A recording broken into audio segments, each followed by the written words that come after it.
On the show today, we take a look back at our favorite stories of 2016. And then we unveil the top 5 Liberty Flames plays of the year. Let's reminisce on this edition of Game On.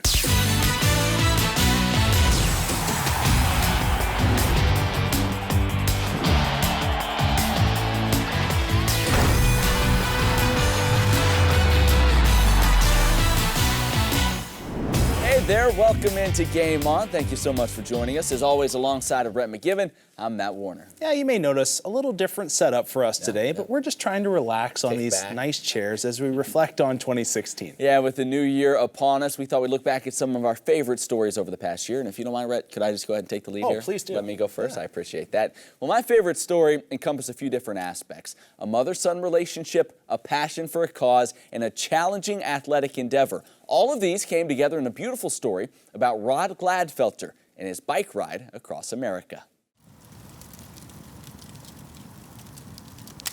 A lot of times I think about the moment my mother had to go into the home, and it was an abrupt change for my dad. His life changed in a heartbeat.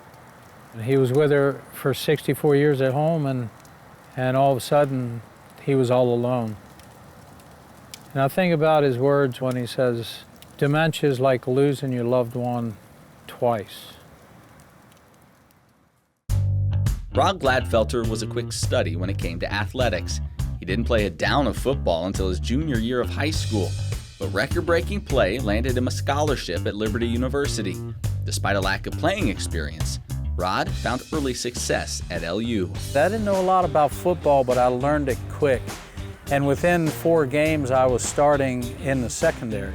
Rod became a standout player for the Flames, but he made sure to stay focused off the gridiron as well. Football is one of those sports where you have to be tenacious on the field, but to be able to turn that switch off the field and be a gentleman and be tender and kind to others, I gained that a lot from my mother. She also taught him the importance of faith.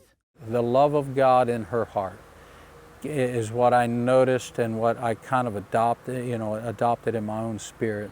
And a faith he'd lean on when supporting his mother through her greatest challenge, dementia. Dad started to notice she'd misplace things. Detergent would end up in the refrigerator. At one point I said, "Mom, you know what's happening?" And she said, "Yeah." I said, "What do you think about all this?" And she just lifted her hands. She said, "What am I going to do?" And she just smiled, and she knew this was the course, and I think she had a peace about it. And this is the one thing about my mom: no matter how tough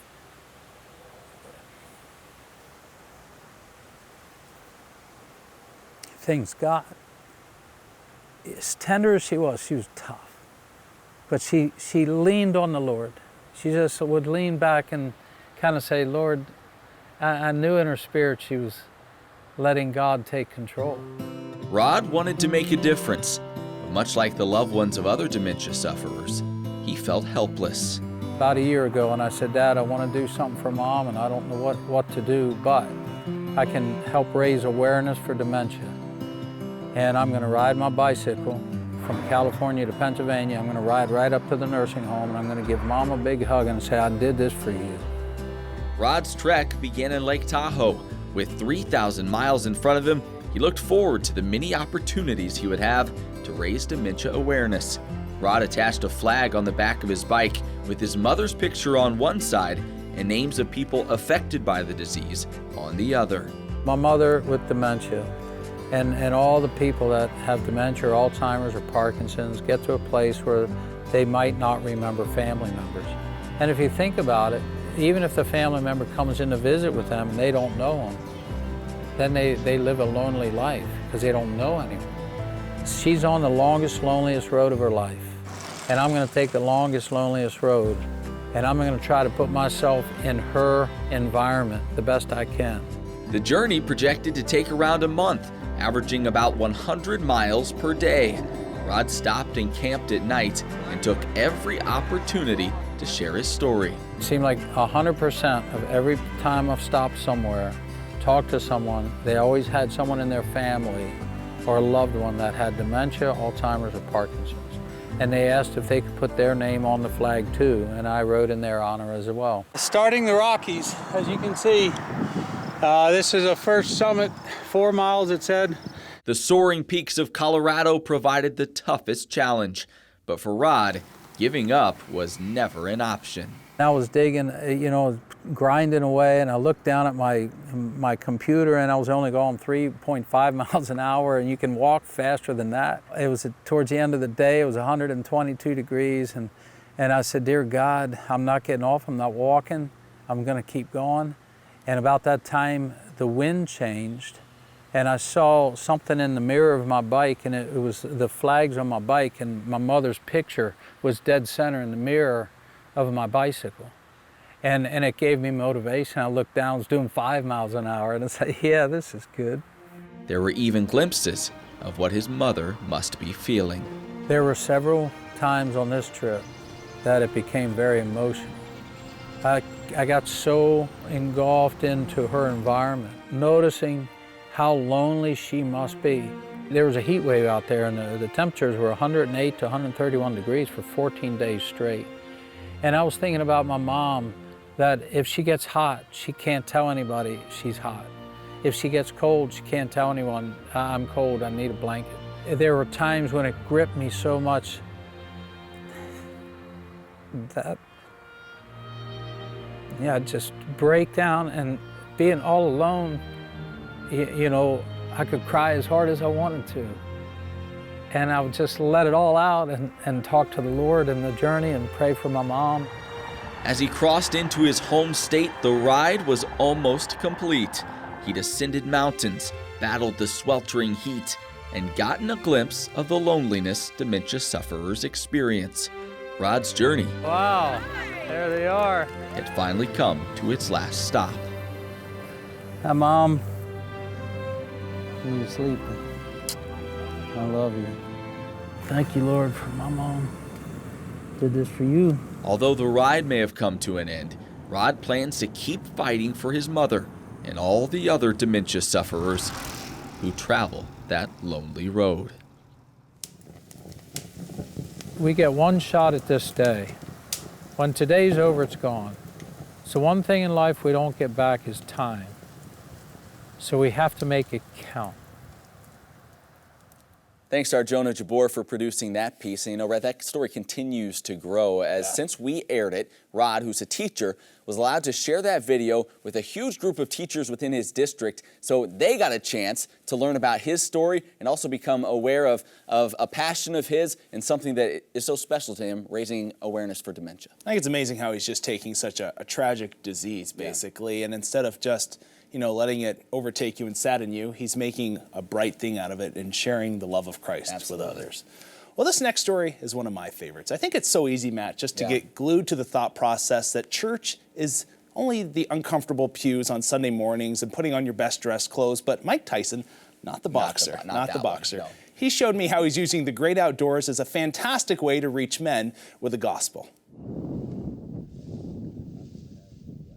There's just something about being out in God's creation that you feel His presence, or you're just surrounded by His handiwork and His supernatural design that He's built into all the beauty that surrounds you, that just relaxes people and opens up guys in ways that I had never experienced before in a church setting.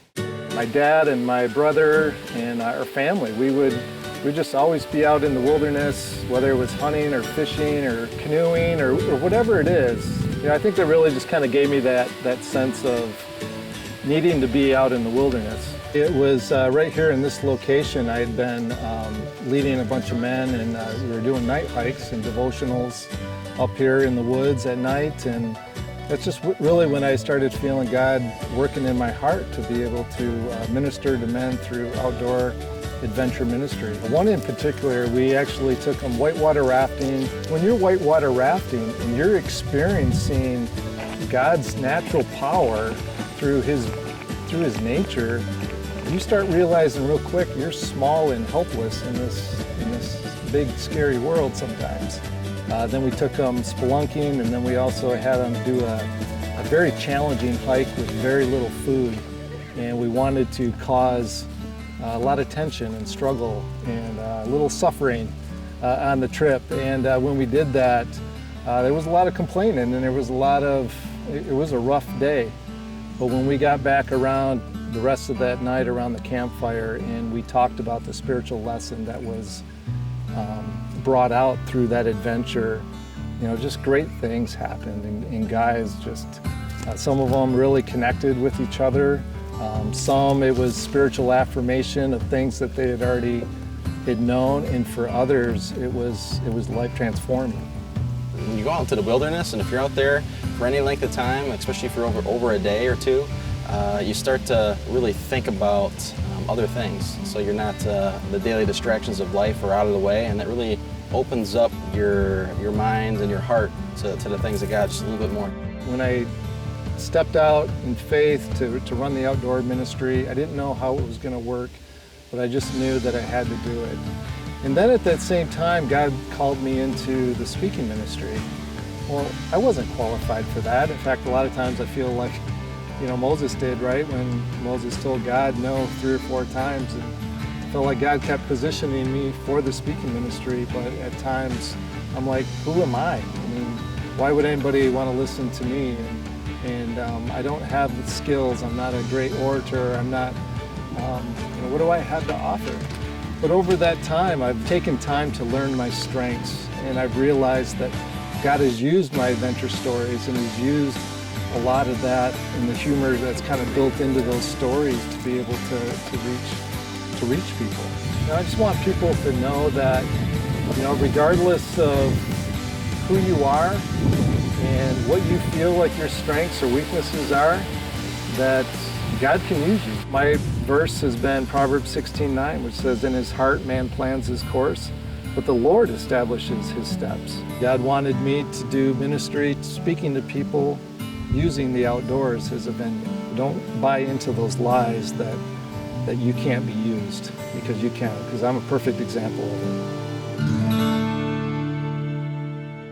It was a fantastic time up there in Michigan, and obviously Mike pouring into other men's lives, but it's also neat to see the fact that he's gaining a new insight into his relationship with Christ himself. He was talking about a story with a buck in the sense that he didn't get it the first day, he didn't get it the second day, but it was just persevering and trusting in Christ, and he finally able to get the buck. Yeah, and I like his attitude of maybe he doesn't feel equipped to do some of the speaking he does, but it's not about him anyway. It's about what God is calling him to do, and God has certainly provided. Yeah, it was a lot of fun. Well, when we come back, things get a little fast and furious Game On style. That's right. We take a look at the top plays of 2016 as well. You won't want to miss that when Game On returns. Josiah Barty. Here. William Byron. Is William here?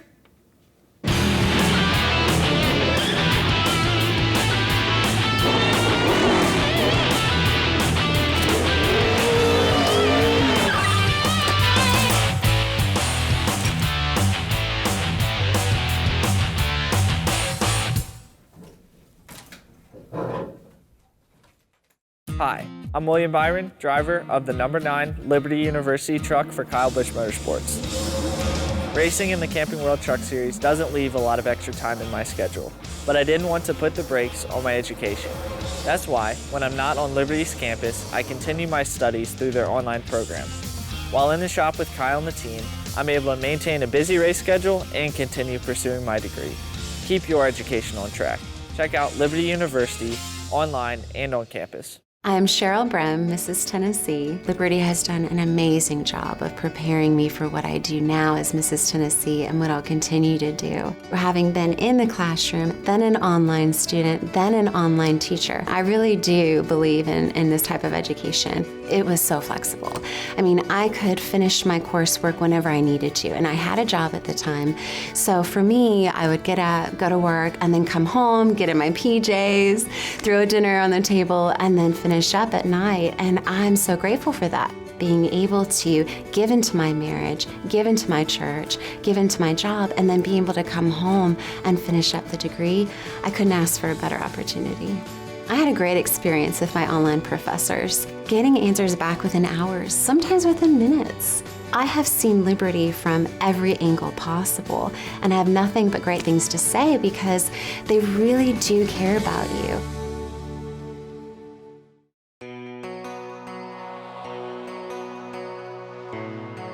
What gets you out of bed in the morning? Is it just a routine, or is it something greater? Somewhere inside each of us is a calling. It's the difference between a job and a career, between the ordinary and the extraordinary, between just living in the world and making it a better place. It can't be bought. It can't be borrowed. It can't be given to you. Your calling is unlike any other, and it has to be discovered. Liberty University, right now. Discover your calling at liberty.edu. Hey there, everybody. Welcome back to the show. Matt, if I had to pick one moment working with you that I would say is my absolute favorite, it's definitely this next story. Your favorite moments aren't the meaningful conversations that we have in the office every day? No, it's the competition. Okay, we'll keep it strictly business. I will admit, however, that we did have a great time shooting this next story, although things did get a little bit competitive. Oh, totally. Well, you've heard of Indianapolis Motor Speedway, of Talladega, but have you heard of the East Campus overflow lots? Well, you have now. This is the site for the Game On Grand Prix. Rhett and I racing head-to-head today. Yeah, there's been tons of nasty emails and trash talk, but today, finally, the rubber meets the road. Finally, but before we get in the cars and get to work, let's first show you how we got to this point. Every good race car driver needs a sweet ride, and boy did we get hooked up.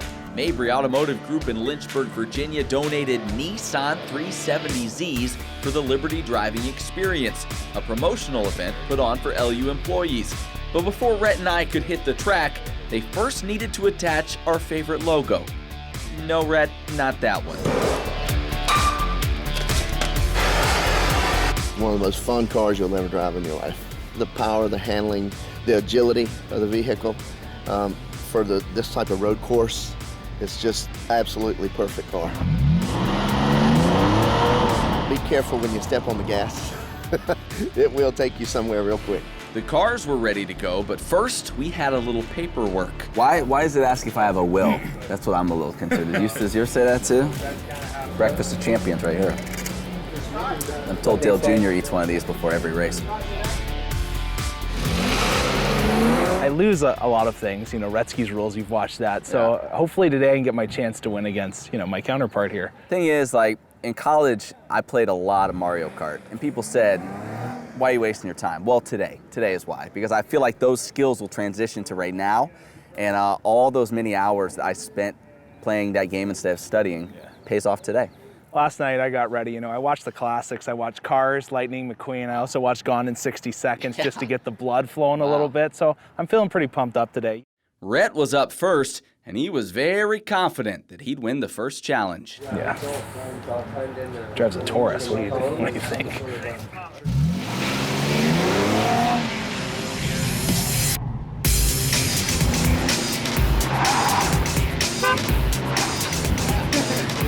Thought I'd honk for celebration.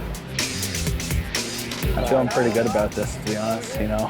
I can see the fear in Matt's eyes right now. While we waited on Rhett's official time, it was my turn to take the wheel. This is for national pride. America versus Canada. Basically, this is like when Rocky fought the Russian. If Drago was a big friendly Canadian that was like, ooh, sorry about that. But it'd be me who would be sorry. Rhett's time was nothing to joke about. Number 45, Rhett McGibbons, got the fastest time today with 31:96. I should have picked somebody with less experience. He just set the record for the course. With the added pressure of going up against a course record, I went a little off the rails. Oh! Did I hit me? Number 44, Matt Warner, got 37:22 with 2 penalties. Chalk that round up to Team Canada, but enough of the time trials. It was time to go head-to-head. To get an edge, I sought out a little help from a guy who knows a thing or two about racing. All right, Stacey, I lost the last round of Red. Give me some insider tips. What do I need to do to get it right this time? Stop knocking over all the cones. That's a problem. This guy over here getting these inside tips. Give me a break. I'd say slower is fast. You know, make up all your speed on exit, not entry. Okay. You do that, you're going to wear them out. He needs a NASCAR driver to help him out just to win. It's a joke. The course looked challenging. A couple of tight turns with a mandatory complete stop in the middle. It was go time. Rhett's due for a loss, I think. You know, he's feeling pretty confident right now. Some might say overconfident. Gentlemen, start your engine. You ready?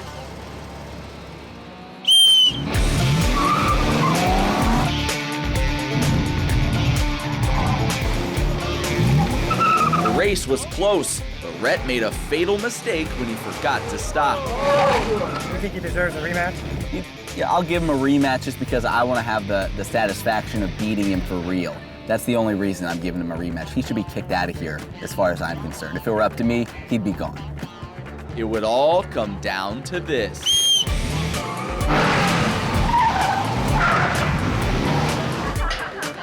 He had a cone and a roll. He didn't have a cone or anything. Winner weight. I pulled the upset. Lady Liberty wouldn't go home empty-handed on this day.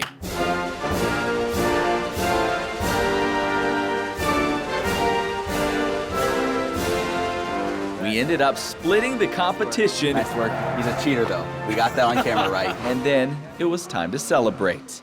Well, you know, the Indy 500, they have a tradition. Yeah. The winner drinks a cold bottle of milk. We have a carton of warm milk. It's actually still sealed here. Oh, Want it to be fresh, so we tied. So we tied, yeah. Oh, come on. Delicious. There you go. Oh my. Oh yeah. Rhett, you seem to enjoy that a little more than I expected. Just imagine what he'd have done if he'd have won, if it wasn't a tie.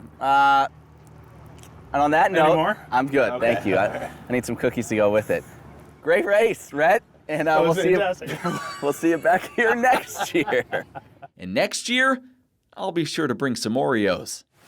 Well, we obviously had a lot of fun that day, and I always get asked, you know, what was it like pouring all that milk on your head? And it really wasn't as bad as you think. You know, my wife said my hair was so silky smooth for the next couple of weeks. Yeah, it was, you know, it took a little bit to wash out, but it was a lot of fun. Yeah, you know, it took a little getting used to once I got in the old 2007 Ford Taurus after that. It didn't quite have the juice that I was used to after driving around in those cars, but it was a blast. I hope we get to do it again so we can have a sequel. I mean, how many Fast and Furious movies are there? I think we can do at least two of those races, I would imagine. Well, when we return, it's the moment you've all been waiting for. That's right. We found the top 5 plays from Liberty Athletics in 2016. Don't go anywhere. For more than 4 decades, Liberty University has been redefining success by molding leaders who believe in living out their calling with integrity. We don't just focus on how something is done, but why it should be done. As an accredited liberal arts institution, Liberty offers a broad range of opportunities, balancing academic theory, research, and hands-on training. Liberty's classroom extends well beyond the borders of our campus to a global community of online students who have access to the same quality education as our on-campus students.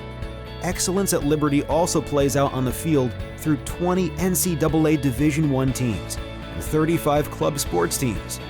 Our faith inspires us to understand the world around us. Liberty graduates leave here prepared for more than a career. They leave prepared for life. Be more at Liberty University. Hi, I'm Anita, and I'm graduating with a degree in business administration and a minor in psychology. I love Liberty Online because of its flexibility. I can spend time with my family and, you know, go back to the schoolwork later, even if it's at midnight. You know, I can be at home, do my schoolwork in my pajamas, and it's worked out perfect, absolutely perfect. I've been able to help take care of my 3-year-old grandson while his parents work, so that's just been awesome. I didn't take classes for 20 years. You know, I was on unemployment and applying for jobs.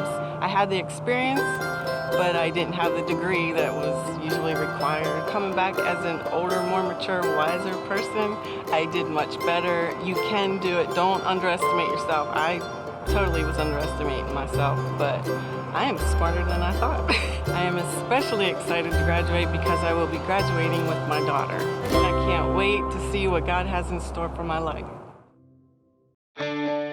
We'd like you to meet a few people. Matthew, Mark, Luke, and Debbie. Matthew and Mark enjoy some of the best on-campus housing options and the #1 ranked dining hall in the country. Luke eats on the go. And Debbie has a really comfy couch and makes some of the best lasagna you've ever tasted. Matthew and Mark love watching their team compete at the Division I level. Luke gets a lot of exercise, while Debbie works out her green thumb. Matthew and Mark are educated by some of the country's best professors. Luke and Debbie attend one of the highest-ranked, most affordable universities of its kind. And whether at their kitchen table or in another country, they're educated by the same great professors as Matthew and Mark at Liberty University. With over 500 online and on-campus programs of study, there's no one way to be a student. So, what are you waiting for? Connect today at liberty.edu. Liberty University, right now. Hey, welcome back to the show. What a year we've had in 2016. As far as years go, I would rank it in the top 20. Yeah, 99, not one of my favorites. Really? Y2K really freaked me out. But That's let's true. talk about Forgot rankings about here. We've ranked the top 5 plays from the entire year, and we bring them to you now. Grab a popcorn and enjoy. That's right. We begin with play number 5, October 29th. Liberty football in overtime against Gardner-Webb. The Bulldogs attempting a game-tying field goal. Dexter Robbins was ready to go home. The block for the win. Liberty wins it in dramatic fashion. There's Dexter. Not a boy. Up there. Nicely done. On February 17th of this year, Caleb Holmesley put the entire Radford basketball team on a poster. Take a look at that. A fantastic dunk. Easily the best dunk of 2015-16. Yeah, number 3 now is our next play, as you would expect. But first, we go back to the gridiron, September 3rd. Season opener, Virginia Tech, Alpha Jallo. Right place, right time, scoop and score. 71 yards to the house. At the time he gave the Flames the lead in the ballgame, unfortunately, they wouldn't be able to hold on to it, but a thrilling play nonetheless, Rhett. Back to the hoops, January 23rd, the Flames taking on then the first place High Point Panthers. A tie game, final seconds, Johnny Dawson coming through in the clutch, giving the Flames the lead, and they would go on to win that one. An absolute thriller. Yeah, big time shot for him. He had a number of big time shots during the season. Well, trimming all these plays down has been absolutely so hard to do, but we still have one more dandy for you. Yeah, they pay us the big bucks to make those decisions, so we did just that. Play number 1, though. Let's give you some context. The play was made in a conference championship final, late in a tie game. Everything on the line, Rhett, when this happened. Play number 1, Liberty women's soccer taking on High Point. Holly Van Noord, the save of her life.